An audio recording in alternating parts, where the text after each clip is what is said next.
Hey everybody, this is Aaron here to give you a quick heads up. So this episode is a bonus episode, as I'm sure you guessed, since this is going to come out on Monday for Patreon and Wednesday for everybody else, along with our Superman podcast. At least that's what the schedule has down that last I looked. So why are we doing a bonus episode? You're getting 3 episodes in 1 week? That's ridiculous. Well, the reason for that is because Endgame moved their schedule up 1 week, and of course we have to arrange for that so we can keep up with search engine optimization and making sure that our videos come out as close to the release of a movie as possible. We're not going to be able to do that for X-Men, but we're going to try our best to get everything else going pretty close. So with that in mind, you're going to get 3 movies this week because we couldn't cut out any of the other DC movies because honestly we had too much fun recording all those. Aquaman was going to be like the possible one we'd cut depending on if it was going to be any good, and we had too much fun with it to not do it. So yeah, thanks for listening, and here is your actual episode.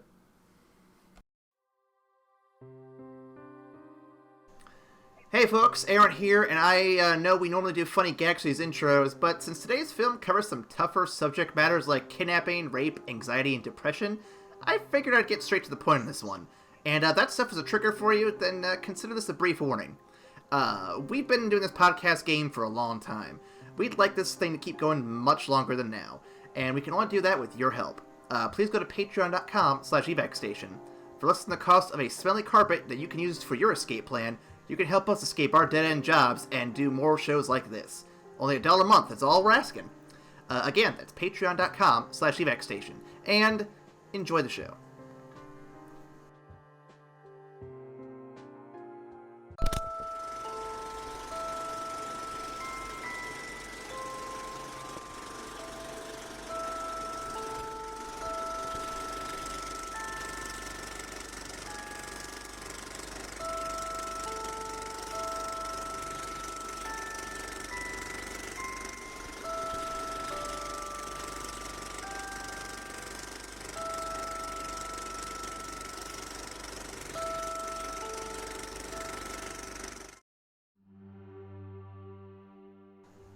You know, Ryan, I wouldn't have fallen for that old sick dog trick. You know why? Why?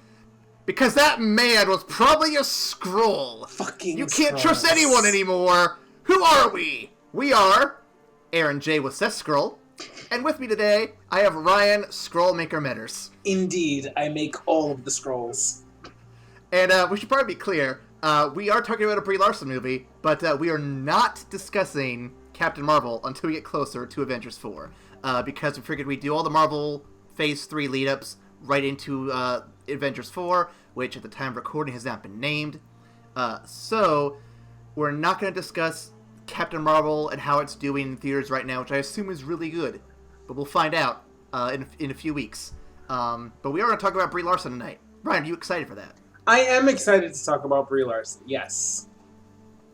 So after I watched this movie, by the way, Amanda talked me into a show that she did called United States of Terra, which is on Hulu streaming right now. So if anyone wants to check that out after talking about this, go check it out. I'm gonna probably get to it soon because it sounds hilarious. That's the show with Toni Collette as she's and she plays somebody with a dissociative identity disorder, right?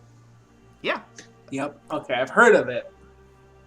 Yeah, I only just heard of it this time around. So I guess I should probably say I'm a Brie Larson virgin. This is the first time I've ever actually seen her in anything. So I'm excited to see how this goes.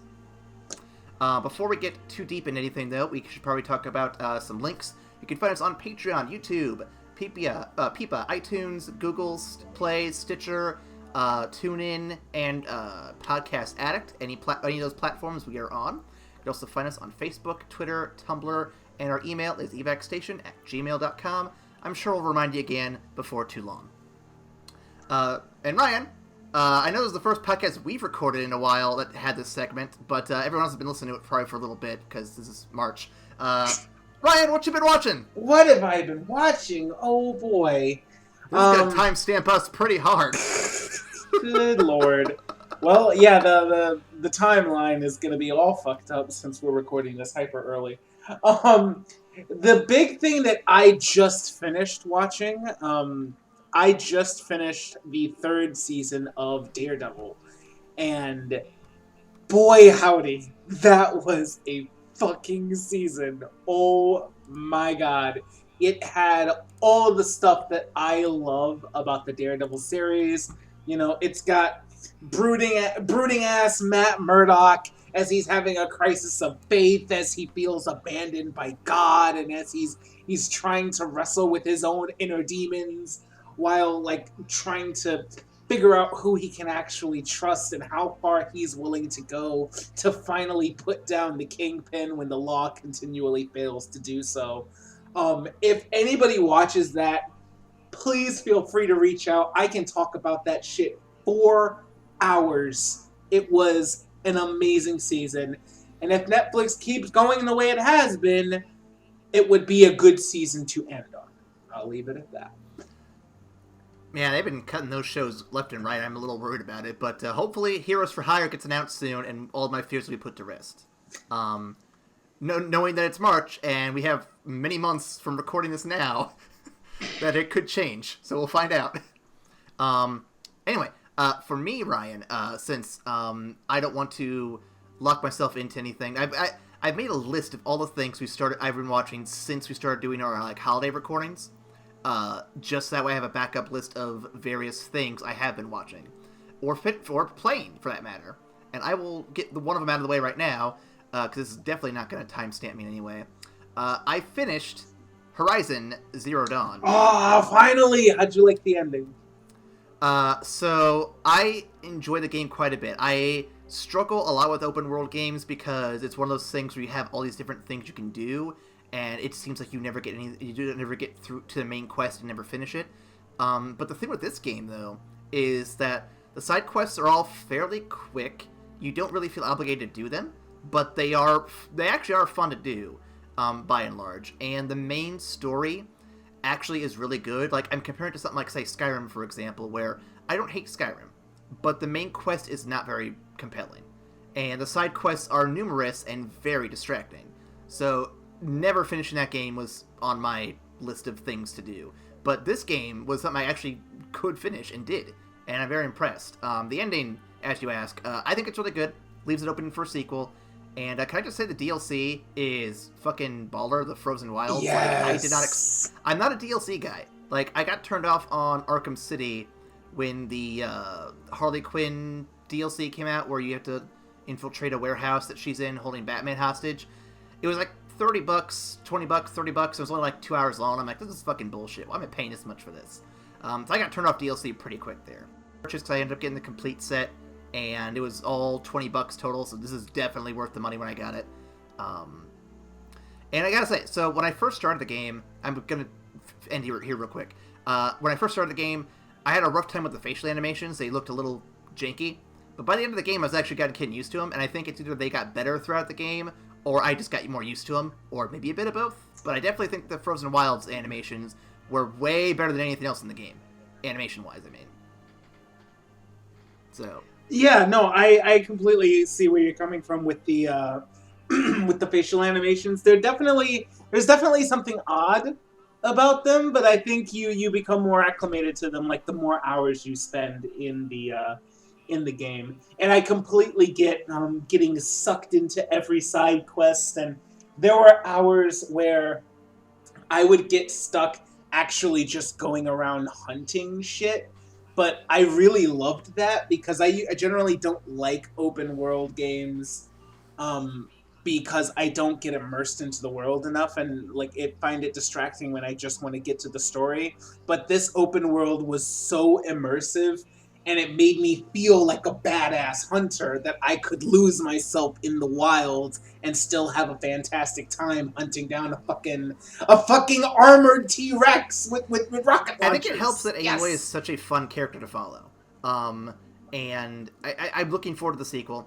I do want to do a quick shout out, though. I did finally put a game to rest this past week because it recently updated, and the hours of time I spent getting all my custom characters made with all the fun mods completely gone to waste now. XCOM 2 added a content update, which is cool, and I applaud people for putting out free content like that. But it messes up any mods you have installed, so you have to uninstall them and then reinstall them. And if you have any custom characters, you have to rebuild every single one of them. No. And Ryan, I am one of those weird. The Squad! I am one of those weirdos who made 200 fucking characters for funsies, and I am not going to spend hours rebuilding them, so that game is officially done for me. I love XCOM 2, but no, I'm done with that dead. one. It's dead. Yep, nope. So yeah. Press F. So yeah, that's been my gaming history the past week, and tune in next episode when we record, which will be Shyamalan stuff, which we're way out of order for sure, when I'll be doing updates on actual stuff I've been watching. Yeah. So with that, let's get into our movie this week. We're going to be talking about Brie Larson's... Actually, she just acted in it. She didn't direct it. But Room. Not The Room. Don't get them confused. Two different movies. Very, very different movies. Don't. So yeah. Taking a break from our longer seasons, we're talking about Room from 2015. Directed by Lenny Abrahamson. And produced by Studio A24. The same folks who gave us Hereditary. The film had a box office take of 21,989,000 worldwide, and our cast list includes likes of William H. Macy for like 5 minutes, Sean Bridgers, Tom McCamus, Joan Allen, Jacob Tremblay, who did a really good job, and the woman of the hour herself, Brie Larson. Speaking of Brie Larson, this film won an Oscar and 103 other awards. Brie Larson herself took Best Actress in a Supporting Role. What? Leading role. I wrote that wrong. Sorry. Leading role from the Academy Awards, as well as the BAFTA Film Awards, the Golden Globes, the Screen Actors Guild, and a few others that I am not going to list all here. Jacob also won Best Performance by a Younger Actor from the Sci-Fi, Horror, and Fantasy Awards, along with the Best Indie Film from the same awards. And there are many, many more achievements I cannot list here, because we'll be here all night. We also have 3 fun facts for you about this film. Ryan, would you like to go first? Indeed. Jacob Tremblay, though an experienced actor, actually couldn't bring himself to yell at Brie Larson in the scene where he's angry about the birthday cake having no candles. So finally, the director had the entire cast and crew start jumping up and down, yelling and screaming until he was able to do so himself. It was pretty damn cute. The first month of the shoot was filmed in a tiny 11-foot by 11-foot set with Lenny Abrahamson and his crew working entirely within the confines of the limited space. In keeping with the claustrophobic theme, walls were never removed in order to facilitate filming, which meant the shooting around the kitchen, space, bathtub, and other features of Room requires lots of creativity. Abrahamson himself spent a lot of time in the bathtub because it was the one place where he could lie and not be visible during a complex take. He describes the cramped shooting experience as being like the game Tetris. That's really committed, though. Commitment to that art. That is... Yeah. And speaking of commitment, Brie Larson actually isolated herself in her home for a month without phone or internet and followed a strict diet in order to get a sense of what Ma and Jack were actually going through. Larson has said that because she considers herself an introvert who prefers to stay at home, she thought that her month of isolation would actually be a vacation. But towards the last week, she became very depressed and would cry all day. So that's absolutely. I feel like the lesson here is that humans are very social creatures, and removing any aspect of socialization, whether it be internet or in person, is not a good thing. Yeah. So Ryan, what were your initial thoughts before we get into this? Man, so I completely understand why we sat down to watch this movie. I mean, it being Brie Larson's Oscar winner, and with Captain Marvel coming up. But man, I didn't look at anything about the movie before I sat down to watch it. All I knew is that the main character is going to be in Captain Marvel, and I don't even know what I was expecting, but I wasn't expecting this. I thought that it's a very powerful movie, a very well-crafted piece of cinema, and it came from so out of left field for me personally that I was kind of reeling for the entire movie. I thought it was fantastic once again, but it's an unsettling film. Unsettling in a really good way, but I would call it unsettling if I had to settle on one word. I will go by saying it was genuinely creepy, leading to heartbreaking and ending with something that was both hopeful and a little sad. Movie has a lot of different directions, and it doesn't waste a single minute of time. I think it's definitely a well-crafted and very well thought out piece. I think that the director and the team making it knew exactly what they wanted to make, and they hit it out of the park for sure. Yeah, man, I don't think we've done a movie this serious since certain parts of since I wasn't gonna drop the name specifically, but Grave of the Fireflies, in the early Miyazaki days, we haven't done one that makes you sit down and really just be in it for a while. It worked. It really works. And I'll add really your does. little going into it too. When I first got this DVD, I Blu-ray actually, we rented it, and I saw the cover. I'm like, oh, it looks like a lighthearted, little fun movie. This will be a good time. And then when I put the DVD in, I get the IMDb page up because I'm starting to write the script, and I look at it. I'm like, oh, it's a thriller movie. Okay, well, we'll get some little twists and surprises here after all. Man, it does not fit either of those ideas at all, guys. So if you want to be surprised by what this movie is, stop now, go watch it, and come back because, whoo boy, this is gonna be a good time. Well, good time. Good. Honestly, I feel like this is the most realistic thriller / horror. I wouldn't call it horror, but it could straddle that line of thriller and horror. But it's the most realistic because shit like this actually happens, and nobody can really grasp the reality of that shit. And I think this movie does a fantastic job of really painting a realistic picture of what some terrible shit that humanity is capable of and Absolutely. What that can do to a person. With that, Ryan, I have a synopsis here for you. And it's going to be a little light on jokes, so if you guys are looking for a little laughs here, I kept it pretty light. Okay? Here we go. The film starts with Jack telling us about Room, which is where he's lived for 5 years as of the day of this film starts. What is Room? We come to find out it's a shed in the backyard of a man named Old Nick. Wait, why are we here? Did the world come to an end, and is this just the only safe place on Earth? No, quite the opposite. Jack's mom, Joy, tells him soon after he turns 5 that Room isn't everything. There is an entire world beyond the walls of Room, and that Old Nick is a horrible man who has forced her, and by extension Jack, to remain trapped in there. Joy devises a plan to break Jack out of Room by first faking an illness and then faking his death. Both handy skills for when Jack will finally enter the public school life. Oh, dude. Dude, faking an illness to get out of a test. Bart Simpson right there.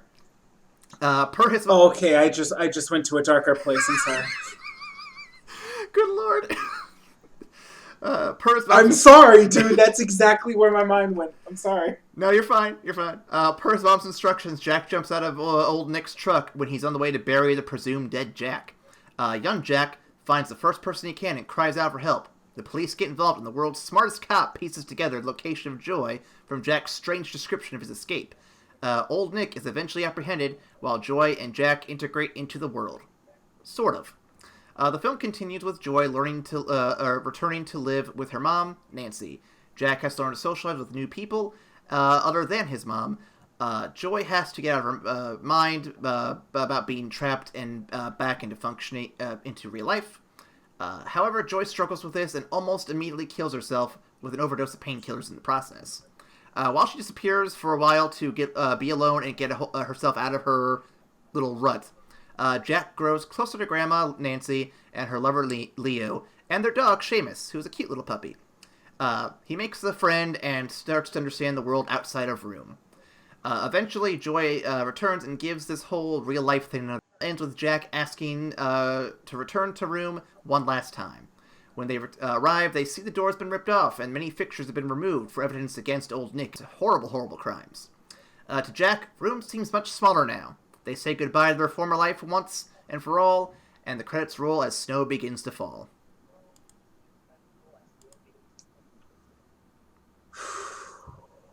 Man. So I'll say as much before we get too deep into it. I like how we don't get anything super graphic, because the one in the beginning when you see old Nick take off his pants and then crawl into bed with Joy, my first thought is he's gonna be doing this in front of the kid. It's gonna be really uncomfortable. But they never go that far. It's implied it's already happened, and I'm sure there's an implication it happens when we're not watching. But yeah, they don't show it, and I'm at least grateful they didn't take it that far. I agree. I was actually gonna say my favorite, the best device I think that this movie does is the fact that Jack, the little boy, for all intents and purposes, is actually the protagonist. Yeah. Like the majority of the movie, and the narrator, yeah. But the majority of the movie happens like strictly from his perspective, like for the most part, and it manages to ease the horribleness of the situation because he's only 5 years old and he can't really grasp the horror that they're of the situation that they're in, and it kind of creates a bit of a buffer for the audience who's looking through his eyes, because we know the horrible shit's going down, but it almost doesn't make it past the viewing through his eyes. So I really like that it was kind of eased by being in his mindset. Yeah, there's a layer of innocence in this because of how they set up that way, and it works really well. I like that they take things in that approach. Yeah. So. Did you know this was based on a book, Ryan? Yeah, I did not actually. Or at least not until I got to the end credits. It was like based on the book by, and I was like, oh shit. Yeah, I didn't even see that. I was doing research for this on IMDb, and when I got to the credits to see like whose names I needed to put on here, I saw that there was a writing credit for the author of the book. I'm like, oh, I didn't realize this was based on a book. Fantastic! I'll have to check it out sometime. I don't know if I can check this out. I don't know, because I mean, I'd be very curious to see what details are left out and if it's still told from the same perspective. Like, I have to imagine it is, but yeah, I imagine it is too. It's just that it's not the kind of book that I would get into, and B, if the book is written as well as or better than the movie was portrayed. Which is often the case with books, I would get horribly depressed reading this book. I can already feel it. I would get horribly depressed.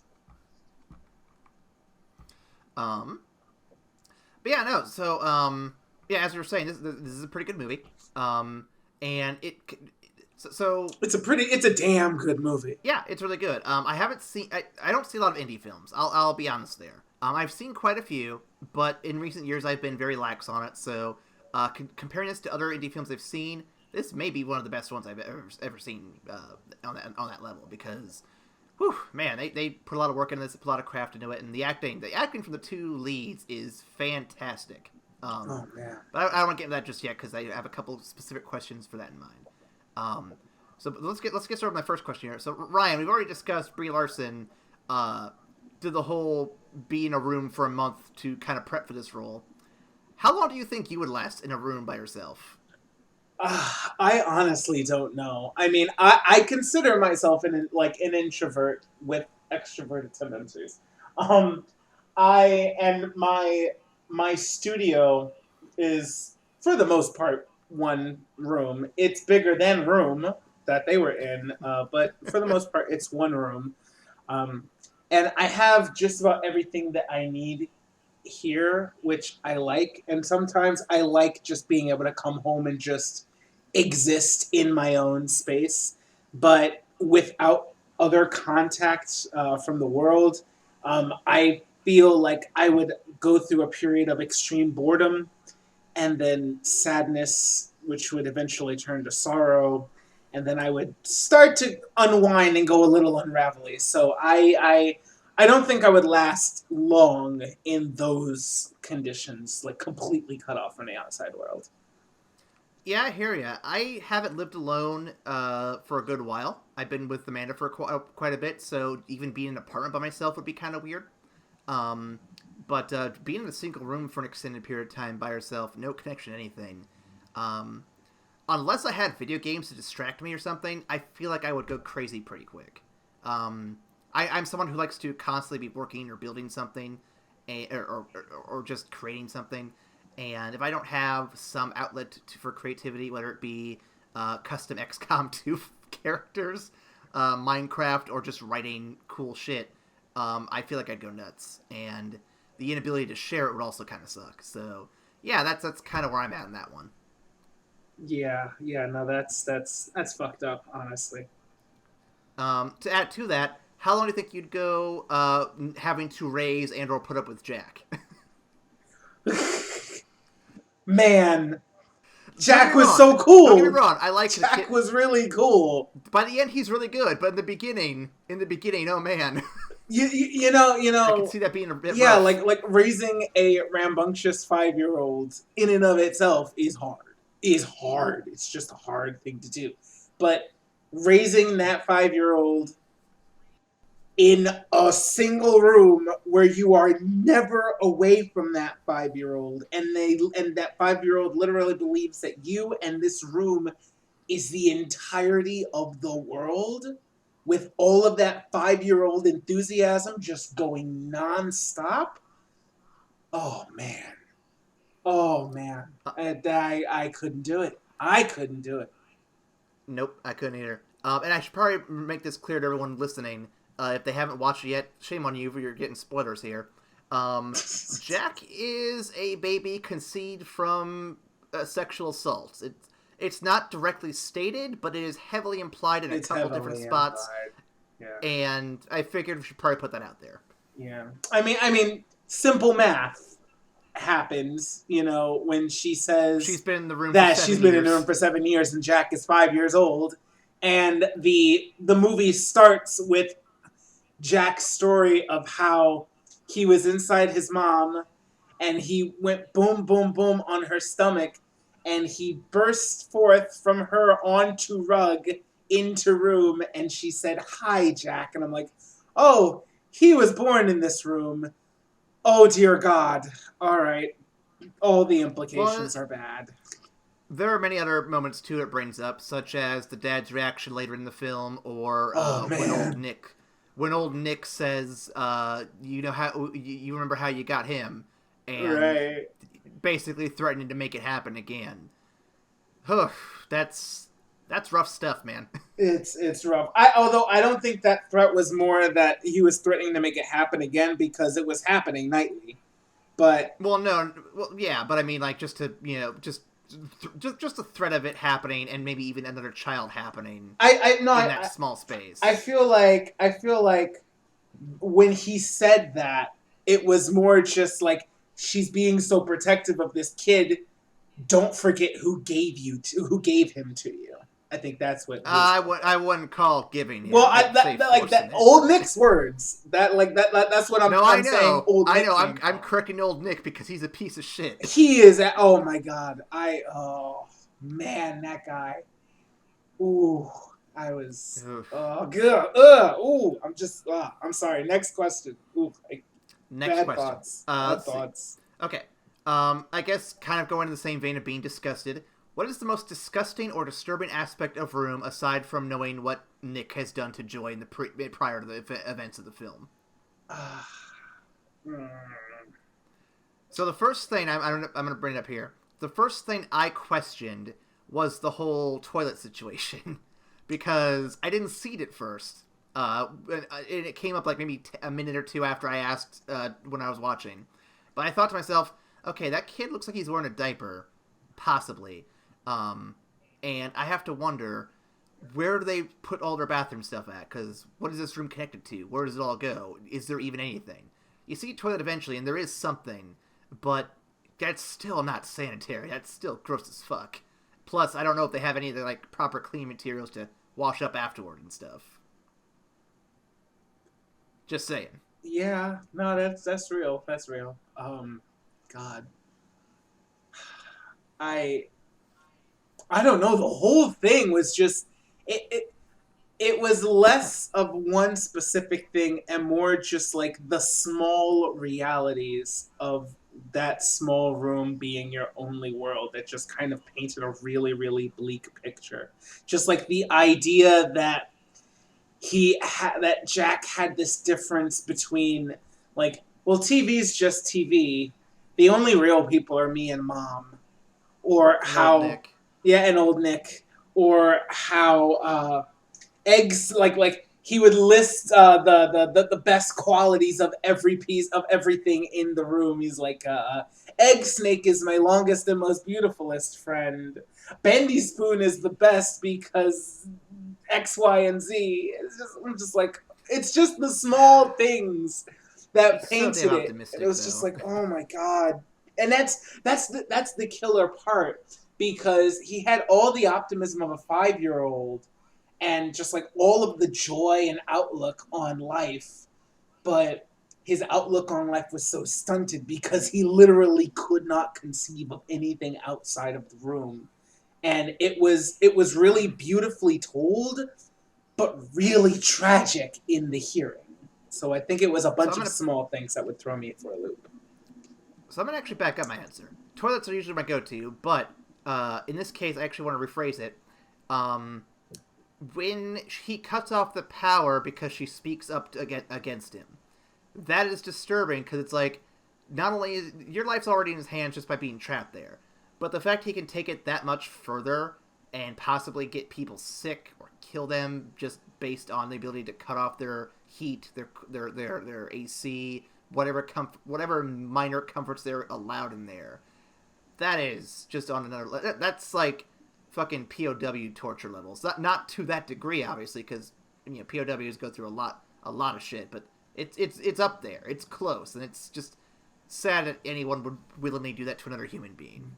Period. And just to jump on the old Nick hate train, when he comes back the day after he pulls that stunt, and Joy has hatched, this plan where it's like, we're gonna pretend that my son is dead because of his fucking power play, and she's got him wrapped up in the carpet, and he's like, well, damn, I guess it was a little more serious than I thought. I wanted to shoot that dude, like, instantly. Like, yo, oh my god. Like, he did so many terrible things, but the sheer lack of empathy in that moment was just, like, so crystal clear. And, oh, God.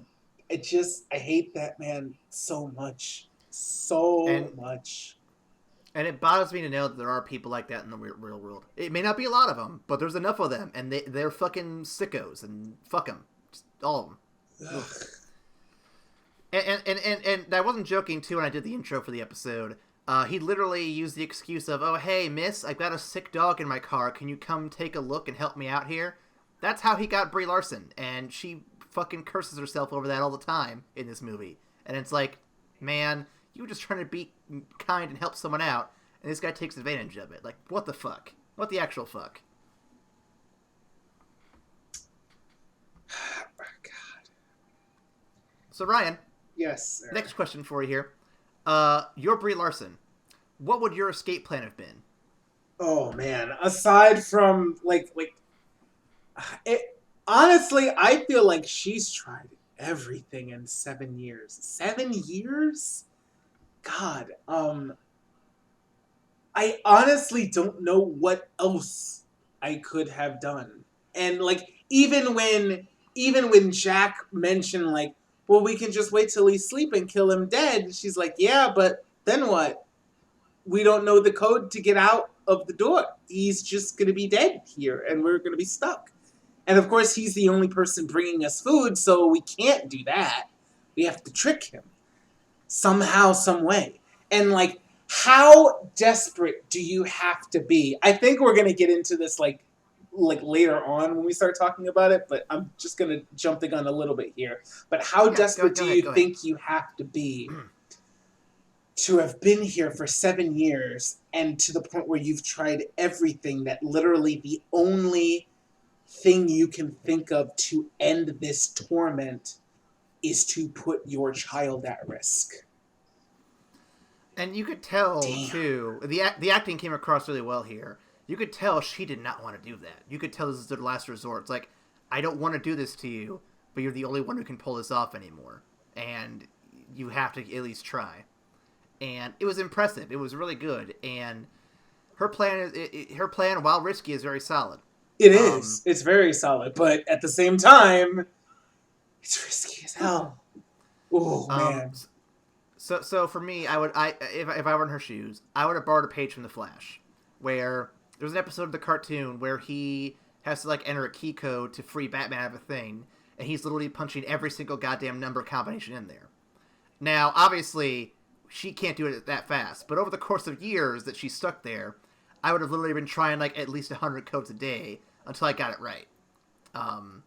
And even going further, I would maybe even listen for each different keystroke sound. Each tone to see if you can match it together, yeah. I thought about that after hearing him punch the number enough. I'm like, okay, there's got to be a rhythm you could figure out from this. And there's paper and stuff to write with in there. You could easily hide what you've tried so far and cross it off. So I'm not trying to say her plan was bad and she should have tried something else. I'm just saying what I would have done, because I'm fucking numbers guy. Let's give it a shot. Let's do this. Yeah, any plan I could conceive of would be beating the shit out of him, and while he got in. But she already tried that when she tried to bust the fucking toilet lid over his head, and I applaud her for trying that. Yeah, I'm surprised it didn't just take him out completely. You still there? Yeah, I'm still here. Yeah. Okay, that sounded like you cut off for a second. I wasn't sure. Sorry, this movie makes me quiet, man. It's a lot. It's a lot that happened. Okay, so let's get to let's get to after the escape plan. So, what are your thoughts on the reactions from the family when Joy returns safely? I mean, the reactions of the family made sense. They're definitely realistic. They're so realistic. I want to backtrack just for a little bit though, because honestly, once Jack actually successfully got away from old Nick and Nick drove off, I was praying that we would not go back to the house, because my first thought was that, okay, Joy is dead. So that's it. I thought that too. That's it, man. Joy's just dead. That's the end. Jack got away, Jack escaped, and he's gonna live life outside.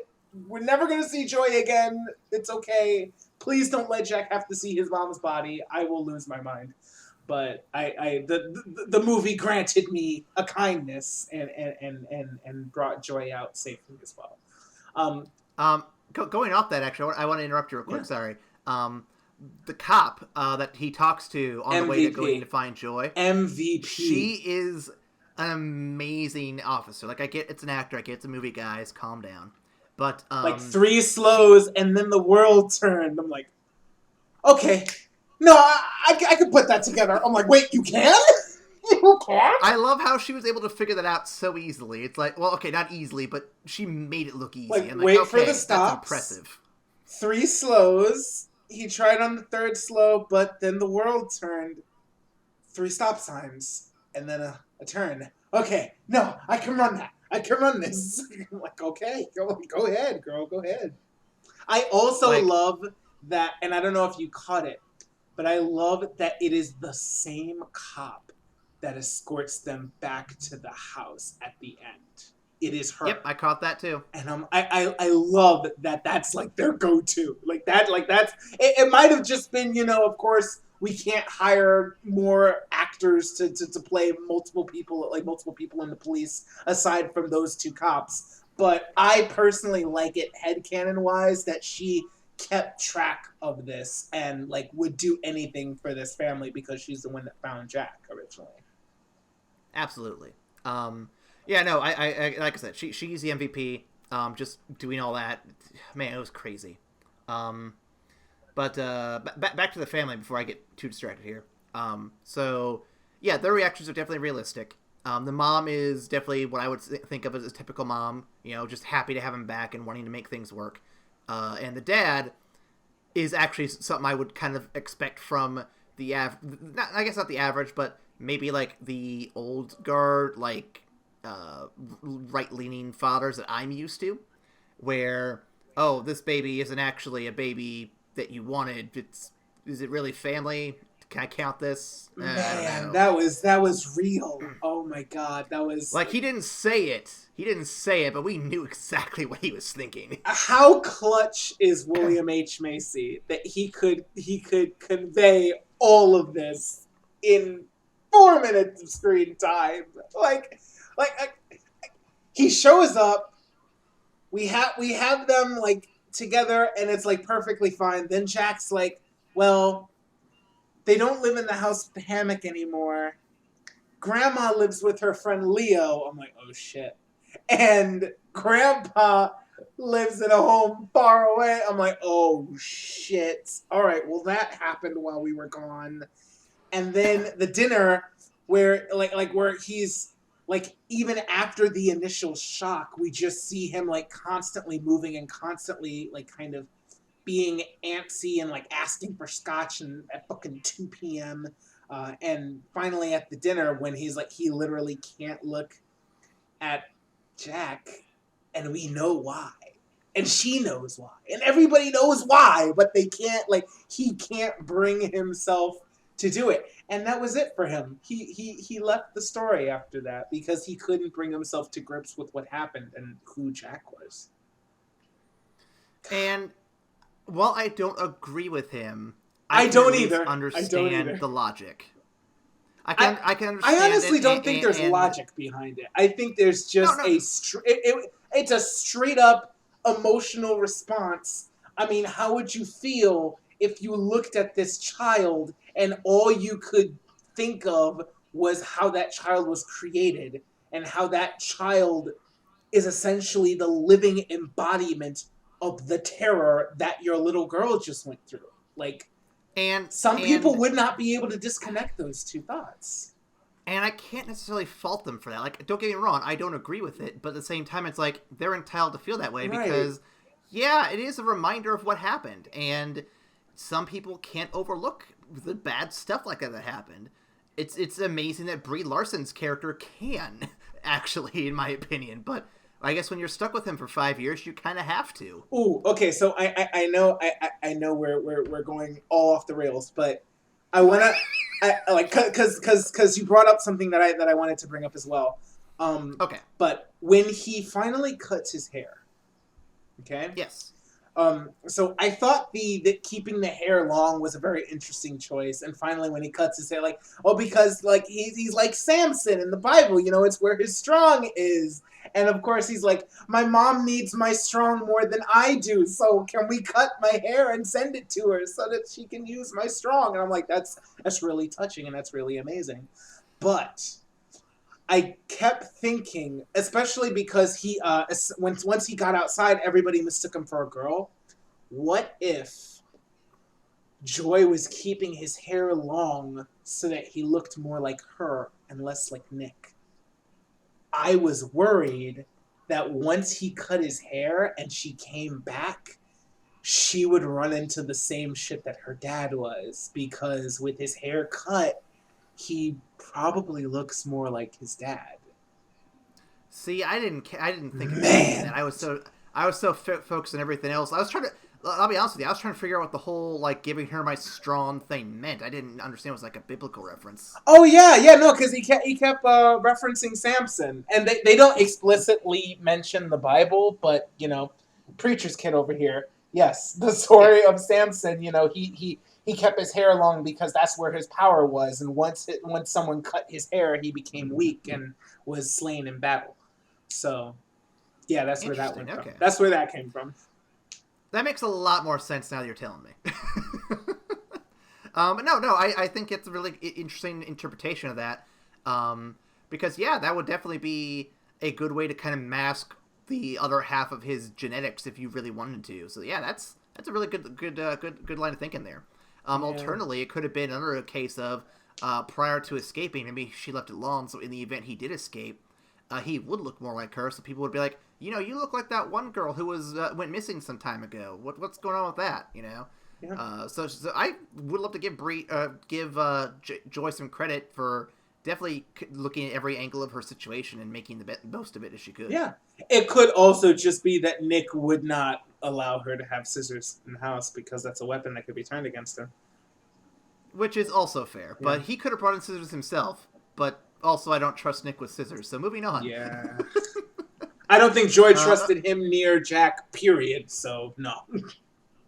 True. Okay. Oh yeah, and before we finish the family, Leo. Shout out to Leo. He's a cool dude. That's a good man right there. That's a good man. Yeah, I love the scene where he comes down, where he sees Jack up on the next level, and he's like, "Huh, what am I gonna do now? I guess I'll go make some breakfast." Yeah, you could tell he's had kids before. He knew. He knew exactly how to work it. Oh yeah, it was definitely one of the better moments, just one of the more heartwarming moments in there. Cause it's like, man, you are playing this kid like a fiddle, and you are perfect for it. Excellent stuff. Okay, so a quick question here. What is your reaction to the interview and the questions Joy received? I felt they were a little more direct than I'm used to for an interview. Yeah, no, that was some bullshit. Yeah, that was absolutely some bullshit. And I kind of expected it to go a similar way because the mom was completely against the idea of doing the media, and you could tell Joy was doing it because she wanted to try to get some space from her mom, or try to get some of the money so that she could get her own place. At least that was my read on it. Since it happened right after the blow up. I want my own place, Mom. Right, but the questions. The first pointed question about whether or not she would ever tell Jack about his dad, it was a cheap shot, but I expected it, and I love how she handled it. The second question, though, I was not prepared for, and I could absolutely... That was the kill yourself question, right? No. Well, that one too, but I didn't. The one that was really catching my eye was when Jack was born. Did you ever consider having this guy take him to a hospital and just dropping him off so that he wouldn't be stuck in that room? And she's like, no, because he had me. And she's like, yes, of course he had you, but was that really the best choice for Jack? And it calls into question all of the decisions she's made and how many of these decisions were made for her benefit rather than for the benefit of her son. But at the same time, how can you fault somebody who's been living in torment for 7 years? At that point, anything. At that point 2 years. But how can you fault that person for the decision she's making, even the decision that ultimately put her son at risk to try and escape? Some people can look at that and see selfishness, but I look at it and I see 7 years of horror and desperation, and I can absolutely see how Joy kind of went off the deep end, especially when this fucking reporter bitch just throws it in her face in front of cameras. I'm like... now that you mentioned looking back, it does make sense now, her overdosing shortly after that. How these questions... She was just stuck. She was just stuck in that loop. I could feel it. I was there with her. It called into question every decision she made in those 7 years. And how are you supposed to be a mom for Jack when you aren't taking care of him, or when you make these decisions that were aimed at getting yourself out rather than taking care of your son? It was just brutal, man. It was just brutal. And here's the thing. While I don't agree with this line of questioning, the reporter's not necessarily wrong in that sense, because if your priority is literally the kid over you, then in 9 times out of 10, yeah, I would probably get the kid out of there before I would even consider myself. But had she not done that, though, that she would have been stuck there forever or dead much, much sooner. So the question becomes, would it have been better to send the kid out there into the foster system and deal with very many unknown elements? Or is it better for her to be with him and hopefully, with the two of them combined, get out of there and maybe eventually get a life of their own?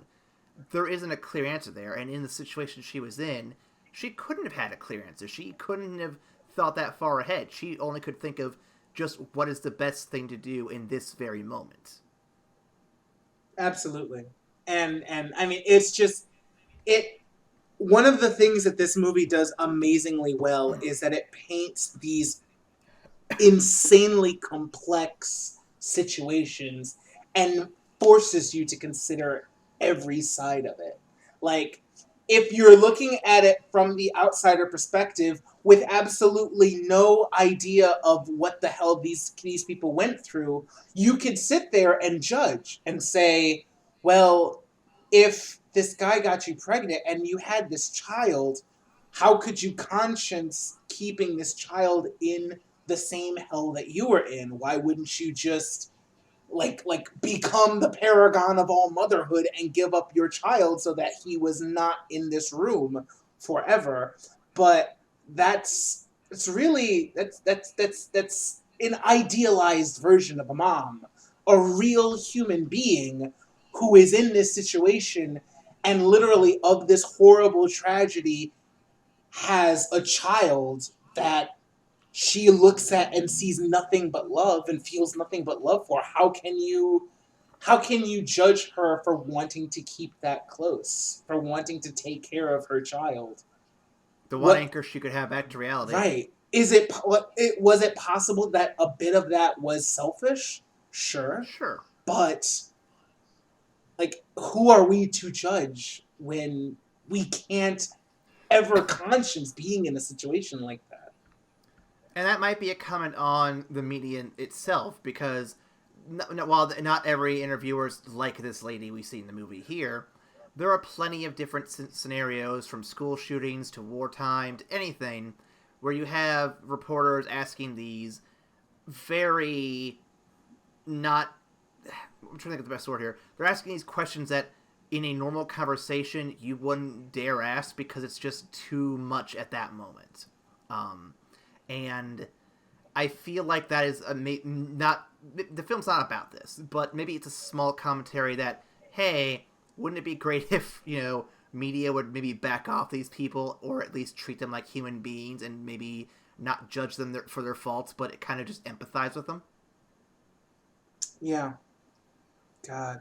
So I'm definitely reading out of this, because if you look at the news cycle right now, aside from all the Trump bullshit, you get this kind of stuff with other interviews for tragedies all the time. And maybe not to this degree, but it's out there.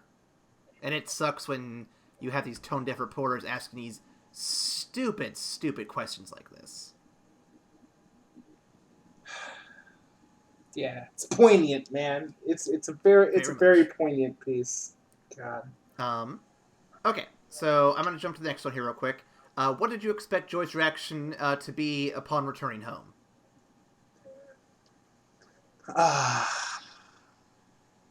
To me, I think it fit really well with what happened. I think it did too. Yeah. She had this whole life before this, and now she's back into it. But here's the thing. So this is something I learned when my brother went through his very many problems, so to speak. When you become an addict, you stop mentally aging, and you're stuck at the age you started your addiction at. And I feel like while she's unaddicted, it's a kind of a similar scenario. She stopped essentially maturing in a social, mental level at age 17. I mean, she's not an idiot by any means, but what I'm saying is, her life stopped. It paused at age 17 when she was kidnapped, and now she's 7 years later being thrown back in everything and expected to pick up where she left off. That's fucking overwhelming, even for someone who pauses, for 8 hours a night and comes back expected to reality. That still sounds like a complete task here. But 7 years? Holy shit. How's she supposed to do that? That's ridiculous. Yeah, yeah, and like one of the things that that struck me was she was going through her yearbook and all her old Yeah, pictures with yeah. Jack, and she was like, "There's this person and this person and this person, and do you know what happened to them?" And Jack's like, "No," and she says, "Nothing. They went on with their lives like nothing ever happened to them," and that's like it's just one of the many like mental disconnects that she was dealing with after having gone through 7 years of torment to come back and see that life has completely moved on while she was gone. Like she was in hell and people lived their lives and did other shit. And her parents got divorced and her mom married some other guy. And just coming back to all of that change, I mean, it's absolutely understandable that she would not have reacted well to everything having changed. Yep. Okay, next one I got here. So when Jack narrates after his mom leaves him for a short while after the overdose, did you get the impression she had died? And what are your thoughts on Jack's imprecise narrations overall? I didn't get the idea. I didn't get it that she had died. Um, I thought what struck me from that, the fact that Jack took it so well, but like because I was a little surprised that he had kind of taken it that well that his mom had left like after almost having killed herself. Um, but it I was taken back to the scene in Room after she tried explaining the fact that there was more to life than just Room, and he didn't believe her, and she was kind of pissed off at him, so she just stayed in bed the whole day. And Nick, Jack was just kind of by himself, and he was narrating, and he's like, "Mom's the best at singing and telling stories every day except for when she's having a gone day." So it's just like Jack knows that there are times when his mom just shuts down. It's happened in the past. And how fucking tragic do you have to be a 5-year-old who understands there are times when mom just literally can't do life right now and had to just be gone for a little while? It's I'd like I understood that that was a part of his makeup, and that's how he was able to deal with his mom going into like essentially like therapy, what's the word? Essentially being committed for a little while she Yeah. got her shit together. Yeah, so the narration to me, and maybe I was not fully like understanding because, like I said, Jack's narration is a bit imprecise at times. It He's is. a 5-year-old. It makes sense. Um, It's really artistic though. Like it's very it's I I love reading into it, honestly, because he's a very intelligent 5-year-old, and yeah, it can be imprecise, but I feel like it's very thematically spot on. Like he doesn't know what he's talking about, but he can describe it in a way that you know what he's talking about, even if he doesn't. yeah, yeah. And it's definitely a nice little breakup between some of these more serious moments because it reminds us that hey, we're in Jack's head. Things are going to get better because it's all optimism from him. It's all uphill from here. You know. Um, Speaking of Jack, what did you expect Jack's reaction to be upon returning to room? I, Again, I, I thought it was pretty spot on. me too, honestly. I just, I love the fact that he came, like he got to it and he's like, did room shrink while we were gone? It seems so small now. Even after all of the shit was taken out of room, It still he felt small. commented that it felt small. And that's because his world had expanded while gone. It's like I thought it was spot on the way it happened. I did. Well, I did. well, Well, I don't know if you've ever done this, Ryan. So it's a lot like going back to an old elementary school you've been to. Yes, yes, When absolutely. you're in elementary school, everything seems perfectly fine. Your desk is your size, your blackboard is to your height. But if you once you've gone all the way through high school, even college, and you go back to it for whatever reason, like I had to volunteer at my old elementary school when I was in high school, and boy, oh boy, just everything feels so fucking small when you enter those classrooms. Absolutely. Holy shit. Yeah. So yeah, I think it's a very similar thing to that, because we don't know how long it's really been since Jack left. It's been several months by the sounds of it, and he's grown. When you're a kid, you grow like crazy. So he probably grew quite a bit on top of the fact that his world expanded. So yeah, there's a lot of it to be said there. So and it's just a really spot on reaction, and I still love that even though he is like, this place kind of sucks now. It's so small, but he still takes the minute to say goodbye to everything, and because it still means everything to him. It still was his world for 5 years. It still is an important part of his life, and it's both sad but also kind of heartwarming to know that he at least, he doesn't look at it as bad. He looks at it as just that time before he got to the bigger world.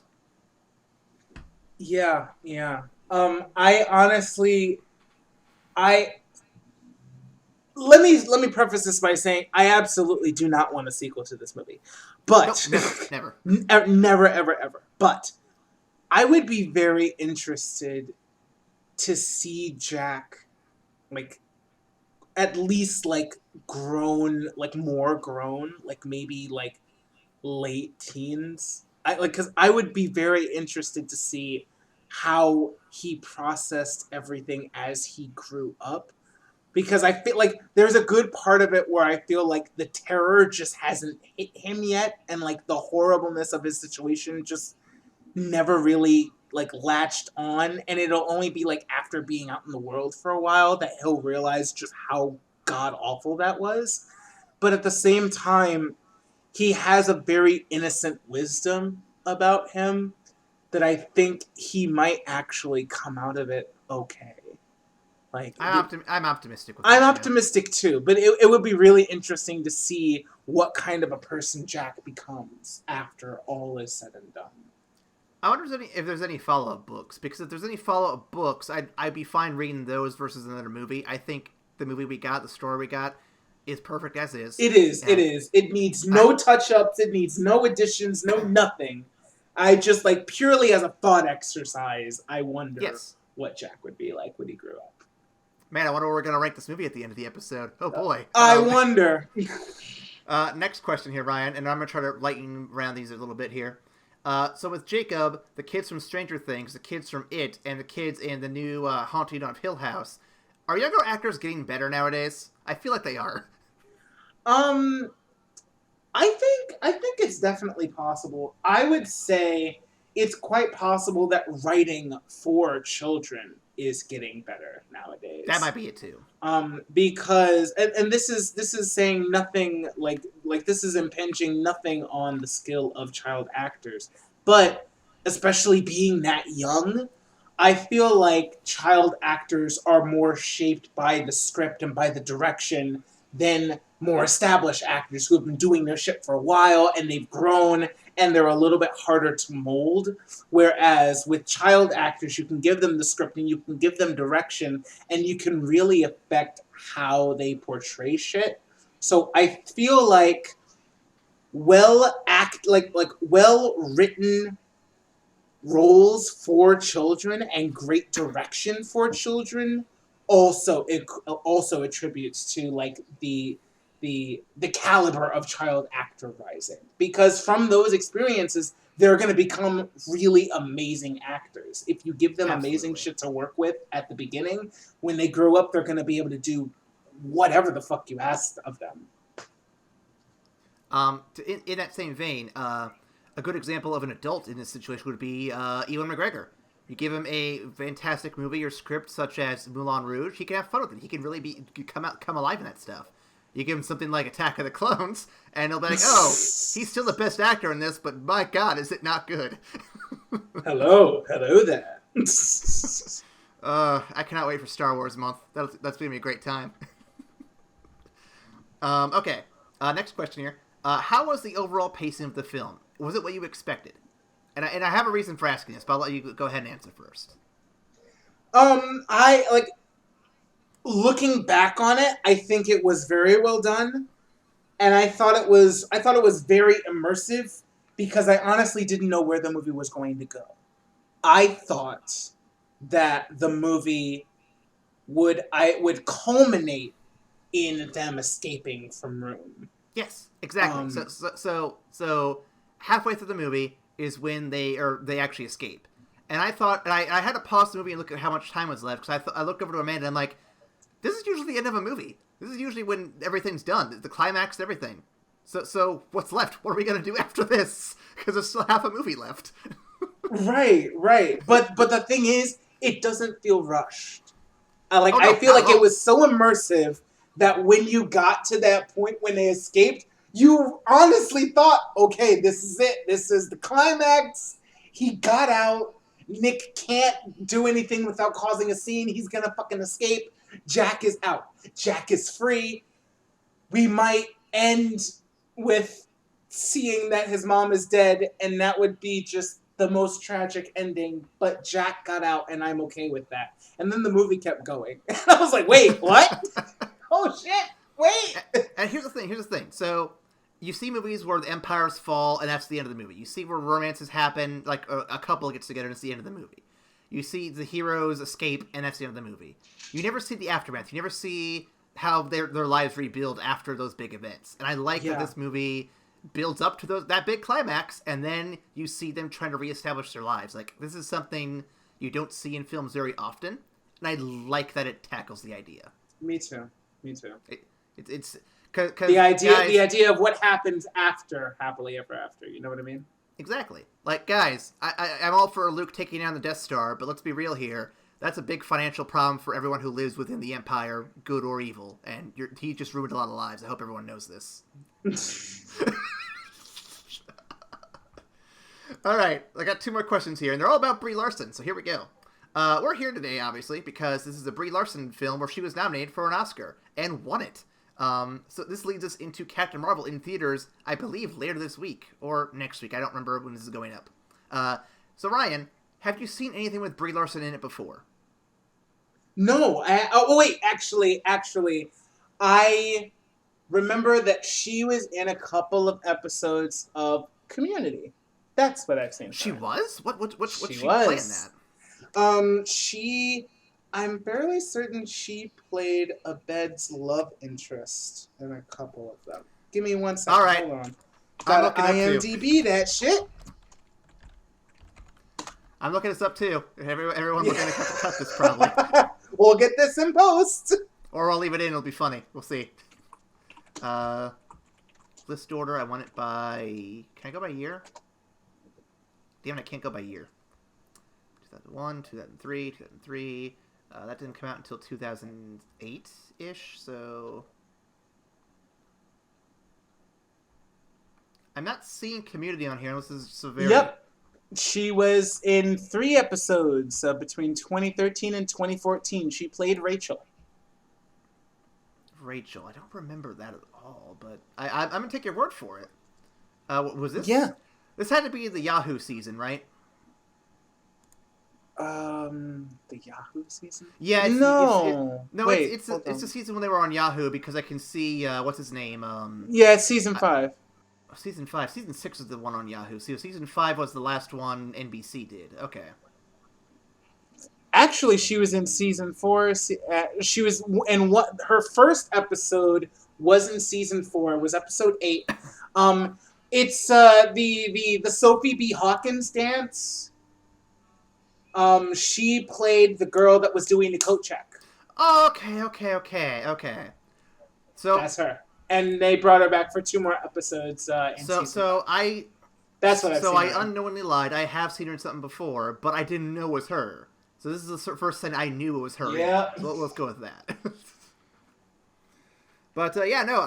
For my first scene of Brie Larson, I'm impressed. She does a very good job. Honestly, I feel like I need to watch more movies with her in it, honestly, because I was introduced to her in Community. Then I was told she was going to be playing Captain Marvel.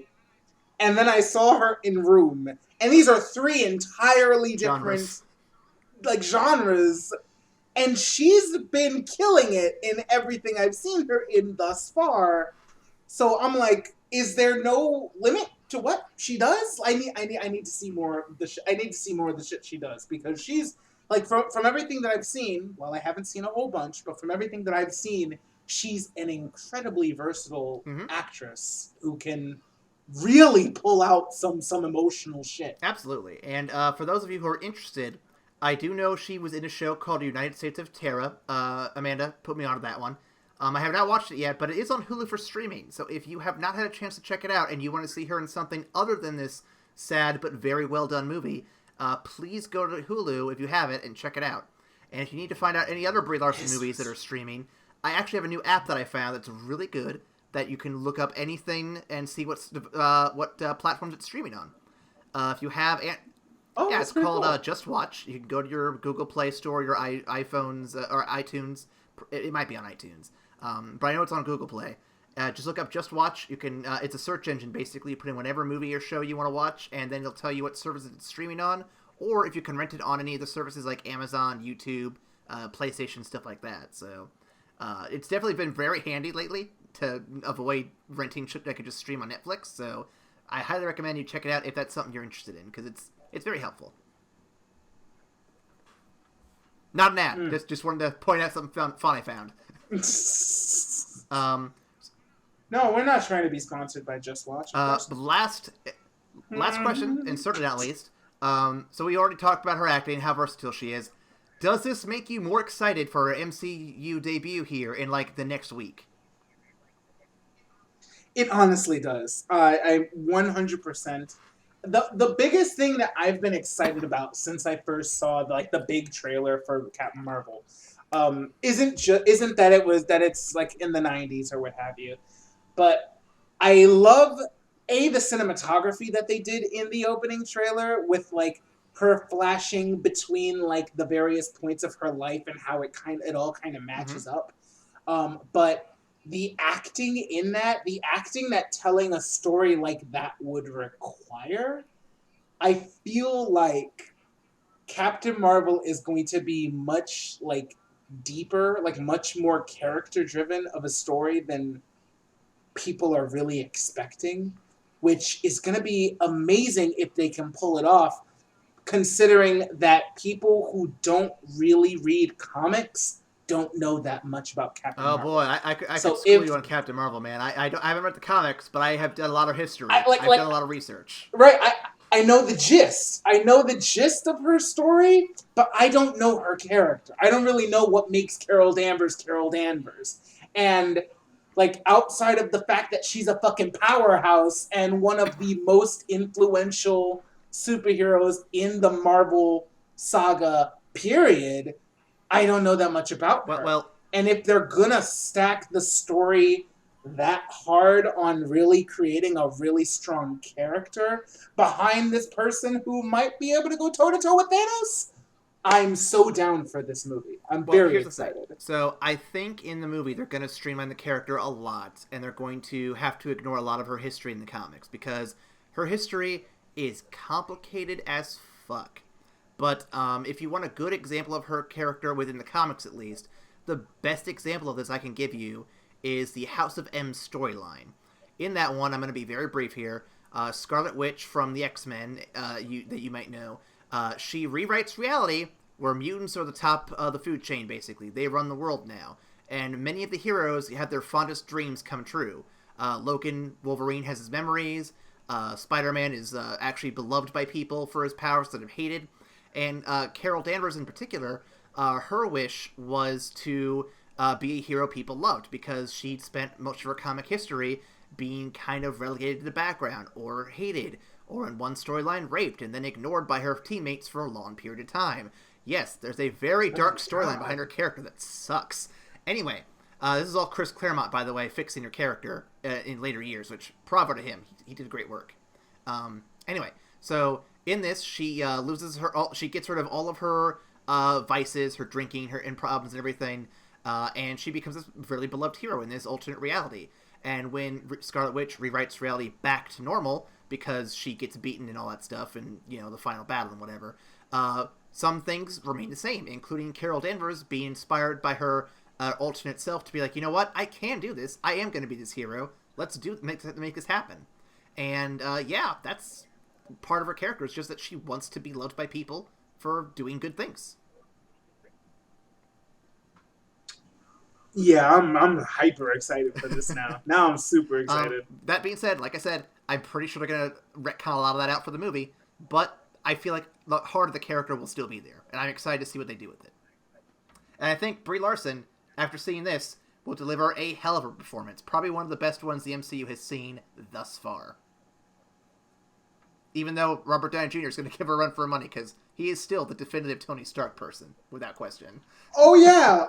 No. I mean, like, she's gonna have to contend with some bulk, because I'm quite sure that Kevin Feige and the guys at the head of Marvel actually plucked people from the multiverse as the closest people to the characters they're going to portray.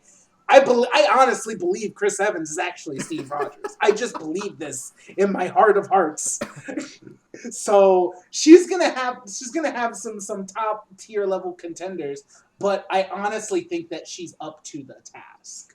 Like, I think she's going to really embody whatever character that they come up with to portray to portray Carol Danvers. I think she's gonna knock it out of the park, and I can't wait to see her adding on to the MCU. I think the whole saga is gonna be much better for her. Absolutely. I'm looking forward to the next trailer to hopefully showcase a bit more of that. And of course, by the time this comes out, we'll have already seen more trailers, so this will sound all old hat, but yeah, no, we're excited all the same. Yeah, just take it as a good sign that past Aaron and Ryan are as excited about this movie as y'all are currently, and we haven't even seen the shit yet. We haven't even seen all the trailers just yet. We're coming from the past, and we're just as hyped as you are, guys. It's gonna be amazing. I can't wait to see y'all. Speaking of which, I know we're running low on time. I'm not gonna push this Conspiracy Corner segment if you think it's too long, Ryan. It's up to you. Do you think we should do it? Oh my god, that might be too long. How long are we in? We're an hour and 15. We are an hour 17 in. So I could save this for when we do Ant-Man, because that's going to be the first Marvel we do before we actually touch this one. So we could save it for that if you want. Yeah. Okay. Let's save that. So for those who are interested, coming soon, we'll do a short Marvel trilogy of Ant-Man, Captain Marvel, and Infinity War 2, whatever it's called. Again, we don't know. It's still October for us. Fuck, that sounds horrible. Yeah, so expect us to do a Conspiracy Corner, and here's a little teaser for it. Who's a Skrull? It could be you. It could be me. We're gonna find out. Wait, shit, could it be me? It might be me. Skrull sleeper agent. You know what you're gonna find out is if you take my face off. We have that technology, Aaron. We do. Thank you, Nick Cage, for giving us that we technology. Okay, before we get to our closing segment, let's go ahead. I'd like to take his face. Let's go ahead and do a quick plug. Again, Facebook, Twitter, Tumblr. We have a Steam page, Patreon. Please go there and support us. $1 a month, just $12 a year. That's less than the cost of most movies nowadays. You can support our show to do all sorts of fun shit like this. These weird indie movies that are really awesome, or these awesome hero movies that everyone wants to go see. Or another month of horror films. I have another one of those planned already, and you guys can make it better, which is a few dollars a month. And Ryan, if they want to talk to us directly, what is a good email they can go to? That email that we can be reached at is oldnickneedstobedrawn and quartered at gmail.com. Excuse me, I'm sorry. It is evacstation at gmail.com. Those jokes never get old, for me anyway. I don't know about you guys listening. Send us an email and tell us if that joke got old. Anyway, on with the last segment, which we haven't done properly in a while for us, but for you guys, you've probably been hearing it for a while. Ranking the film from platinum to shit, gold, silver, and all the stuff in between. If you want to know what those rankings mean, the link is still in the description. Ryan, what are we going to rank this movie at? Shit, man. I forgot we were going back to this. Oh, man, I have to rethink. Do you want the link to know what it all means? No, I mean, I Or you just have to think a minute. I'm struggling. I am struggling between two of them. It's absolutely going to be highly ranked. I'm just trying to figure out where it's going to be ranked. So I'll take a stab at it here real quick. Go ahead. So Platinum to me is a rank that is a must-see, that the minute you get an opportunity to, you need to see this. And I think on a couple different levels, this could easily qualify for me as a Platinum. If you're a fan of Brie Larson, you should have seen this already, because it's one of her best things. Well, okay, I can't say that for sure, but it sounds like it's one of her best things. She won a damn Oscar for it. If you're a fan of Marvel, this is a good precursor going into Captain Marvel, because I don't know if this is a good thing to watch before Captain No. This is drastically it gives you different. an idea of what the actress is like, so you have an idea of what to expect of her portrayal as Captain Marvel. You get an idea of, oh, there's someone here who's very talented playing his character. Let's see what she brings to the table. I think it's a good piece for her in particular to see that. Honestly, anything with Brie Larson is probably a good thing to see, but this is a good one just on the grounds of her acting competence, if we're being honest here. And then the subject matter, they tackle it in such a very nuanced way, and they're very careful with how they craft everything, that I can't help but love how this film is made. And so I'm definitely going to have to stick with the Platinum ranking in this one, I think. Okay. And I might be giving it too much praise. We'll see if I change my mind, but I think I like where I got right now. I don't think you're giving it too much praise. I think what's sticking me is the idea that the movie is must see. I think this movie is fantastically well made, and I think that anyone who has a serious interest in cinema, this is absolutely a must see. This is a masterclass in a lot of various techniques and some brilliant acting and portrayals from two very talented actors. One of them's a kid. One of them's a kid, for Christ's sake. One of them's a kid. One of them is a little boy, and he's killing it. He is killing this role. Whether or not everybody needs to see it, that's where I'm stuck. Because I could point to Grave of the Fireflies and say literally everybody will get something out of this movie. It speaks to something that we all need to deal with, and we all will be better for having watched this and taken this fresh take on the shit that they're talking about. I don't know if this movie is as well reaching. This is baseline gold. This is at the bare minimum, I have to give this a gold. I'm just hesitant to give it a platinum. I have an argument that might convince you. So you say that River Fireflies is a must-see for the historical purposes and what the tragedies of war. I totally agree with you. I mean, I was up there on on that line too. I think that in today's modern age, so in the year of 2018, this movie came out in 2015, I'm getting my years mixed up. In the year 2000. I'm sorry. Anyway, in modern times, the discussion of sexual assault and rape culture and all this stuff happening right now is still relevant. And there are so many people out there who will call foul saying, oh, he may not have actually done it. There's not enough evidence, yada, yada, yada.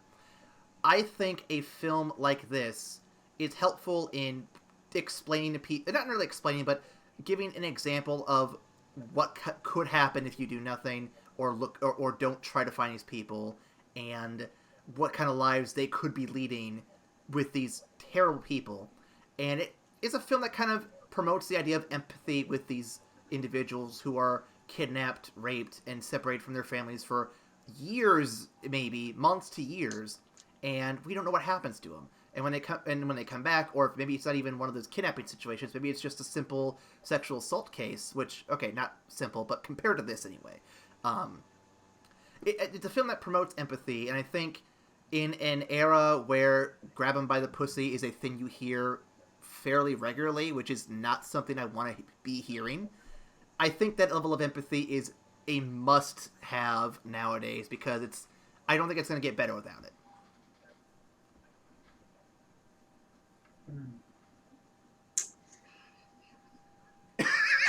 That's a good argument. That's a good argument. Okay. I'm not trying to say you have to switch, but that's just... Yeah. No. You have convinced me, sir. This is in all honesty, I just needed one real good argument to be like, yeah, go ahead and give it that platinum, because it was like I said, I wasn't giving it anything less than gold, not at all. This was a very powerful, impactful movie that was really artistically driven and it gave a very honest portrayal to how people would change and grow in the light of such trauma. And especially in Jack's situation where literally that trauma is the only thing he knows. I think it does an amazing job of showing what that would be like. So yes, I will join you on the platinum train. Thank you. And for those who are asking why we're going so long, trust me, when I wrote this up, I did not expect this to go as long as it did. But this is a very engaging conversation. So thank you, Ryan, for joining me on this one. I watched this movie. I'm like, I'm going to have a lot to say about this. This is a deep-ass movie. So yeah, I hope everyone else enjoyed Room, or at least was able to watch it, because it is on Netflix. If you are streaming this, it is available on Netflix right now. So go check it out as a precursor to Captain Marvel or any Brie Larson exposure if you don't have any yet. Highly recommend it, obviously.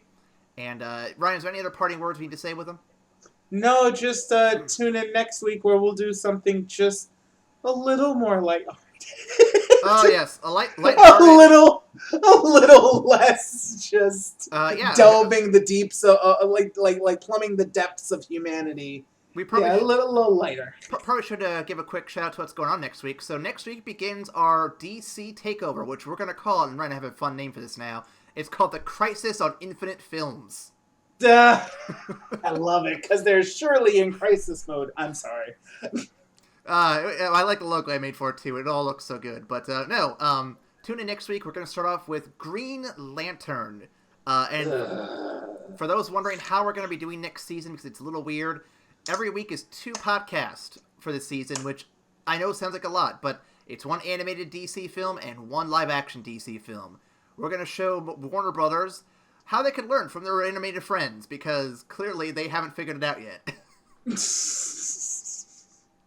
So tune in next week for Green Lantern and the beginning of the Crisis on Infinite Films. And, thank you for joining us, and we'll see you guys after the credits. Bye!